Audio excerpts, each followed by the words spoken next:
মৰমৰ ছাত্ৰ-ছাত্ৰীসকল, আশা কৰোঁ তোমালোক সকলো কুশলে আছা। আমি আজি তোমালোকৰ ইংৰাজী পাঠ্যপুথিৰ পাঠ নং 6 দ্য জয় অফ লিভিং পাঠটি পঢ়িম আৰু আলোচনা কৰিম। তোমালোকে ভিডিঅ'টি চাই কিবা সুধিবলগীয়া থাকিলে কমেণ্ট কৰিবা আৰু ভাল পালে লাইক কৰিবা আৰু লগৰ ছাত্ৰ-ছাত্ৰীসকলৰ লগত শ্বেয়াৰ কৰিবা। আহা আমি এতিয়া পাঠটি প্ৰথমে ইংৰাজীত পঢ়ি লওঁ আৰু তাৰ পিছত অসমীয়া ভাঙনি কৰি পঢ়িম।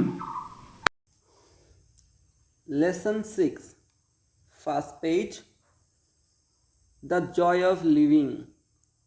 Read the following. We all love games and sports. We watch them in the field, in the track, and in the television sports programs. Though these are some of expressions that you may have heard. A.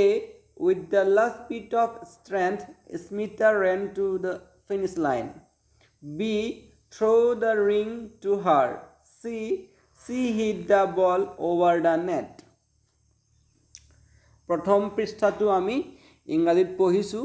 এতিয়া আমি অসমীয়াত ইয়াৰ শব্দ অৰ্থ আৰু ভাঙনি পঢ়িম।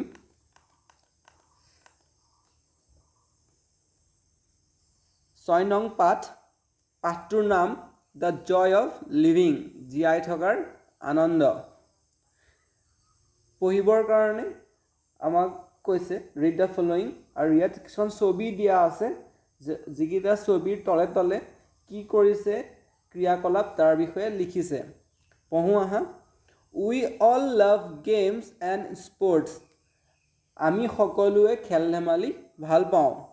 We watch them in the field, in the track, and in the television sports programs. আমি খেল ধেমালিসমূহ খেলপথাৰত দেখা পাওঁ, দৌৰ খেলত দেখা পাওঁ, বা আমি টেলিভিশ্যন মানে টিভিত যিবোৰ খেল ধেমালিৰ প্ৰগ্ৰেম অনুষ্ঠিত হয় আমি সেইবোৰ দেখা পাওঁ। These are some of the expression you may have heard. তলত কিছুমান চিত্ৰৰ সহায়ত খেল ধেমালি প্ৰকাশ কৰা হৈছে আৰু সেইখিনি তুমি চাগে দেখিছা বা শুনিছা। প্ৰথম চিত্ৰখনত চোৱা, এজনী ছোৱালীয়ে যিটো অন্তিম সীমাডাল ৰাখে ৰেখাডাল পাৰ কৰিবলৈ দৌৰি আহিছে। লিখিছে A. With the last bit of strength, Smita ran to the finish line. ছোৱালীজনীৰ নামটো হ'ল স্মিতা, আৰু ইয়াত লিখিছে সেইকাৰণে with the last bit of strength. Strength মানে হ'ল শক্তি। দেহাত থকা শেষকণ শক্তিলৈকে স্মিতাই সেই সমাপ্তি ৰেখাডালৰ ওচৰলৈকে দৌৰি আহিছে। 2 নম্বৰ চিত্ৰখনত দেখা পোৱা গৈছে, চোৱা কি ল'ৰা এটাই ৰিং এডাল ছোৱালীজনীলৈ মাৰি দিছে। সেইকাৰণে লিখিছে be throw' the ring to her, যে throw' the ring to her, ছোৱালীজনীলৈ ৰিংডাল মাৰি পঠাইছে, থ্ৰ' কৰিছে। চি 3 নম্বৰ যিখন ফটো দিয়া আছে ছবি, তাত চোৱা এজনী ছোৱালীয়ে কি কৰিছে, বেডমিণ্টন খেলা ৰেকেটেৰে জালনাখনৰ সিফালে বলটো মাৰি পঠাইছে। লিখিছে she hit the ball over the net, অৰ্থাৎ ছোৱালীজনীয়ে বলটো জালখনৰ সিফাললৈকে মাৰি পঠাইছে। ইয়াৰ পিছৰ পৃষ্ঠাটো চাওঁ আহা আমি। Read the following story about a boy named Tarun. Tarun slowly took his football boots off. He was thinking of the next day's match. The inter-school matches were going on. Tarun's team had practiced well. He was going to make sure he played well. He would be playing for Team A against Team B of the neighboring school. He thought tomorrow's match will be the most important one for Team A. On the following day at 3 p.m., Tarun and his team went to the football ground. Team B was already there. Their players looked confident. The players of two teams shook hands. The referee tossed a 1 rupee coin and Team B won the toss. With the kick-off by Team B, the match started. It was tougher than what Tarun had imagined. Team B knew that Tarun was the best player of Team A. The players of Team B targeted him for the beginning. They were always around him and stopped him for kicking the ball by force. He was pushed to the ground several times. Read the following story about a boy named Tarun. তৰুণ নামৰ ল'ৰা এটাৰ বিষয়ে এটা গল্প লিখিছে, সেইটো আমি পঢ়ি চাওঁ আহা। তৰুণ slowly took his football boots off. তৰুণে লাহেকৈ নিজৰ ভৰিৰ ফুটবল খেলা জোতাযোৰ খুলিলে ভৰিৰ পৰা। He was thinking of the next day's match. আৰু সি পিছৰ দিনা হ'বলগীয়া খেলৰ বিষয়ে ভাবিবলৈ ধৰিলে। The inter-school match were going on. আন্তঃবিদ্যালয় খেল ধেমালি চলি আছে। Tarun's team had practiced well. তৰুণৰ দলে খুব ভালকৈ অনুশীলন কৰিছে। He was going to make sure he played well. আৰু তৰুণ নিশ্চিত আছিলে, সিও নিশ্চিত যে সিও খুব ধুনীয়াকৈ খেলিব পাৰিব। He would be playing for Team A. আৰু সি Team A ৰ হৈ খেলিব against Team B of neighboring school. কাষৰ স্কুল Team B ৰ বিপক্ষে। He thought, সি ভাবিছিল, tomorrow's match will be the most important one for Team A. অহাকালি হ'বলগীয়া খেলখন Team A ৰ কাৰণে বহুত গুৰুত্বপূৰ্ণ হ'ব। On the following day at 3 p.m. পিছৰ দিনা 3 বজাৰ লগে লগে Tarun and his team went to the football ground. তৰুণ আৰু তেওঁৰ দল ফুটবল খেলপথাৰলৈ গ'ল। Team B was already there. আৰু Team B ইতিমধ্যে খেলপথাৰত উপস্থিত হৈছিল। Their players look confident. আৰু তেওঁলোকৰ খেলুৱৈসমূহক দেখি বিশ্বাসী যেন লাগিছিল আৰু সাহসী আছিল। The players of the two teams shook hand. আৰু দুয়ো দলৰ খেলুৱৈয়ে হাতত হাত ধৰি কৰ্মৰ্দন কৰিছিল। The referee tossed a 1 rupee coin and Team B won the toss. আৰু খেল পৰিচালকে এটকীয়া মুদ্ৰা এটা ওপৰলৈ দলিয়াই টছ কৰিছিল, য'ত Team B জয়ী হৈছিল। With the kick off by Team B, the match starts. Team B খেলুৱৈসকলে বলটো মৰাৰ লগে লগে খেলখন আৰম্ভ হ'ল। It was tougher than what Tarun had imagined. তৰুণে যিদৰে ভাবিছিল তাতকৈ খেল বহুত টান আৰু কঠোৰ পৰিস্থিতিৰে খেলিব লগা হৈছিল, টান হৈছিল। Team B knew that Tarun was the best player of Team A. Team B জানিছিল যে তৰুণ Team A দলৰ সকলোতকৈ ভাল খেলুৱৈ। The players of Team B targeted him from the beginning. আৰু Team B দলৰ খেলুৱৈসকলে তৰুণকে লক্ষ্য কৰি লৈছিল আৰম্ভণিৰ পৰা। They were always around him. তেওঁলোক সকলোৱে তৰুণক আগুৰি ধৰি আছিল। And stop him from kicking the ball by force. আৰু তেওঁলোকে বলপূৰ্বকভাৱে তৰুণক বলটো মাৰিবলৈ বাধা প্ৰদান কৰিছিল। He was pushed to the ground several times. আৰু বহুবাৰ তৰুণক ঠেলা মাৰি মাটিত পেলাই দিছিল। পিছৰ পাঠটো পঢ়িম আমি। The game was getting rough. In the second half, the referee had a tough time controlling Team B.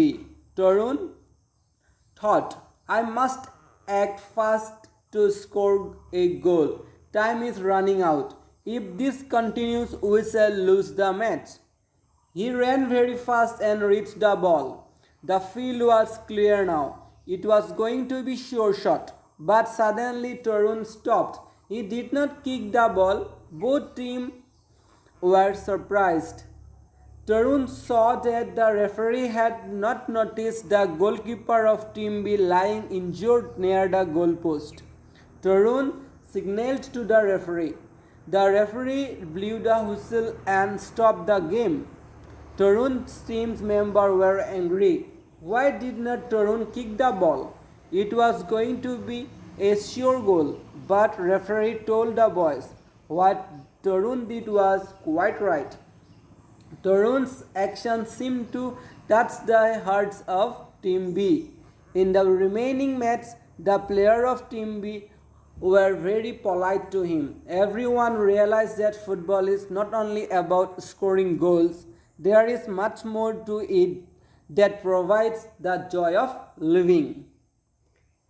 আমি পাঠটো পঢ়িছোঁ, এতিয়া আমি অসমীয়াত পঢ়িবৰ ভাঙনি কৰিম আৰু পঢ়িবৰ চেষ্টা কৰিম। The game was getting rough. খেলখন টান হৈ পৰিছিল।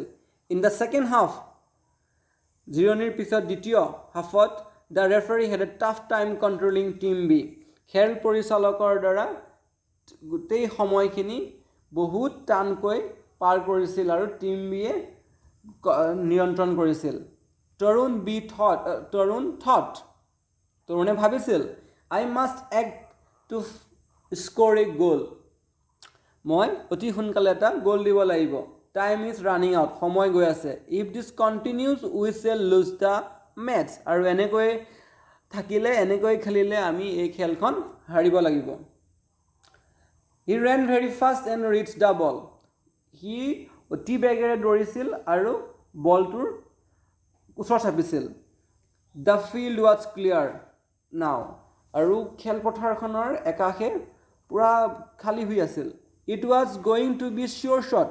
একদম পুৰা নিশ্চিত আছিলে এটা গোল দিবৰ কাৰণে বল মাৰিবলৈ। But suddenly Tarun stopped. কিন্তু হঠাতে তৰুণ ৰৈ গ'ল। He did not kick the ball. সি বলটো নামাৰিলে। Both the teams were surprised. এই দেখি দুই দলৰ খেলুৱৈসকল আচৰিত হৈ চাই থাকিল, আচম্বিত হৈ গ'ল। Tarun saw that the referee had not noticed the goalkeeper of Team B lying injured near the goal post.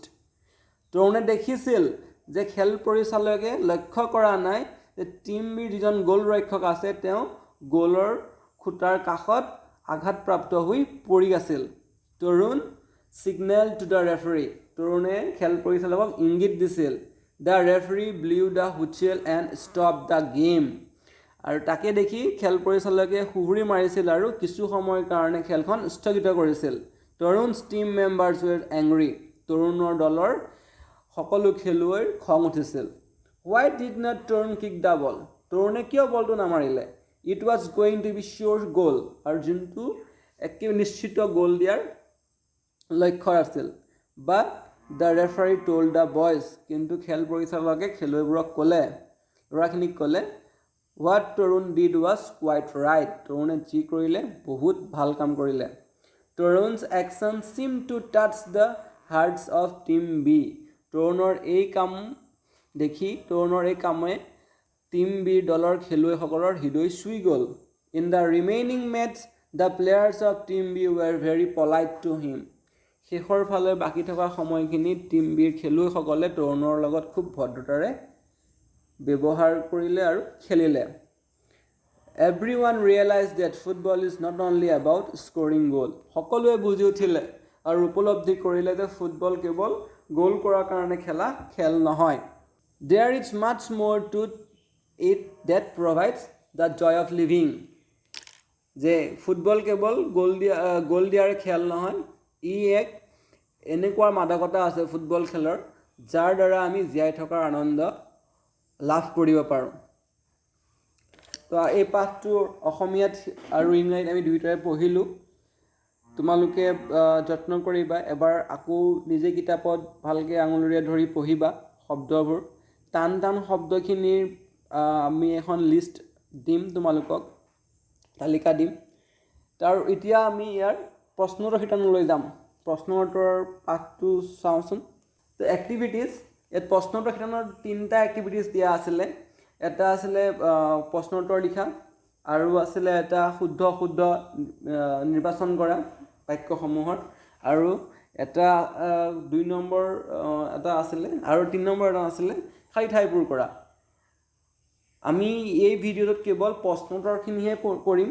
বাকী 1B আৰু 2 নম্বৰ যোনটো আছিলে শুদ্ধ আৰু অশুদ্ধ, শুদ্ধ বা অশুদ্ধ বিচাৰ কৰা আৰু খালী ঠাই পূৰ কৰা, এইখিনি ছাত্ৰ ছাত্ৰীৰ কাৰণে আমি গৃহকৰ্ম হিচাপে এৰিছোঁ।